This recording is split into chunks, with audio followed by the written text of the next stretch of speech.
Israeli Prime Minister Benjamin Netanyahu has always claimed proudly that Israel is the only democracy in the Middle East.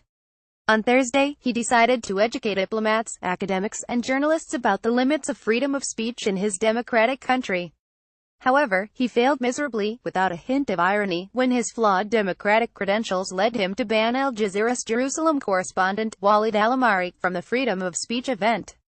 The Prime Minister instructed that legal steps be taken to deny press passes to all Al Jazeera journalists working in Israel and to close their offices in Israel, Netanyahu's government press office GPO said in a statement. This was a strange decision if Netanyahu really wanted to teach people about Israel's freedoms. Apart from anything else, it diverted media attention from what the Israeli leader had to say. Instead, the mass media reported the GPO statement about Al-Amari's exclusion from the program, and reported the responses of various local and international bodies. I could not find any Israeli news coverage of the Prime Minister's words. Netanyahu's failed freedom of speech lesson provoked a backlash highlighting the racist nature of the banning order. There was widespread criticism, not least from the Israeli Foreign Press Association (FPA), which said that it was deeply disturbed by the decision. This raises serious questions about the government's commitment to freedom of the press, the FPA explained. Such a measure is part of a disturbing and growing trend of incitement against the media by the Prime Minister. The ban, noted the FPA, is the sort of thing associated with dictatorship, not a democracy. The association called on Netanyahu to stop calling himself a protector of freedom. We urge the government to uphold the ideals that Netanyahu so proudly embraces. Read Rights Group documents 84 violations against Palestinian media in August. In the wake of the decision, a senior official at the Israeli Foreign Ministry warned that the Prime Minister's measures against the press, mainly Al Jazeera, would damage Israel's reputation as a democracy. He said that such a crackdown on the media lumps Israel with countries like Cuba, Venezuela and Turkey, reported Haaretz. The point of Netanyahu's lecture on freedom of speech was that there are limits to what this entails.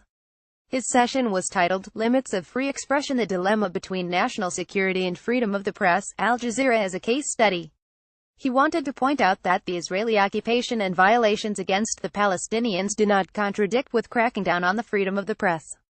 In fact, he was simply following in the footsteps of former U.S. President George W. Bush by targeting media institutions which have a record of exposing his human rights violations. In 2004, Bush met with former British Prime Minister Tony Blair and suggested bombing Al Jazeera headquarters after it had been involved in exposing U.S. violations in Afghanistan. The Americans had already attacked the network's office in Kabul in 2001, and in 2003 bombed Al Jazeera's bureau in Baghdad, killing journalist Tarek Ayoub. Netanyahu beefed up the campaign against Al Jazeera after its full coverage spoiled his attempt to impose full Israeli control and sovereignty over Al-Aqsa Mosque in the occupied Old City of Jerusalem in July. His cabinet ordered electronic metal detectors to be installed at the gates of the noble sanctuary to identify and limit the number of people entering and leaving the holy site. Hence, if Al-Aqsa Al Jazeera's comprehensive coverage of the ensuing standoff between Palestinians, Christians as well as Muslims, and Israeli security forces internationalized the issue, leading to pressure being put on Israel. The gates were eventually removed and the pre-July status quo returned. It is well known that Netanyahu considers any attempt to resist Israel's military occupation of Palestine to be terrorism, and support for the Palestinians is seen as anti-Semitism. In 2016, the GPO revoked the press credentials of Al Jazeera reporter Elias Karam for expressing support for Palestinian resistance in an interview.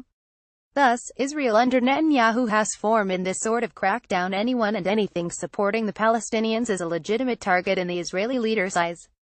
He really shouldn't claim that he leads a democratic government, though, because he has lost the freedom of speech game.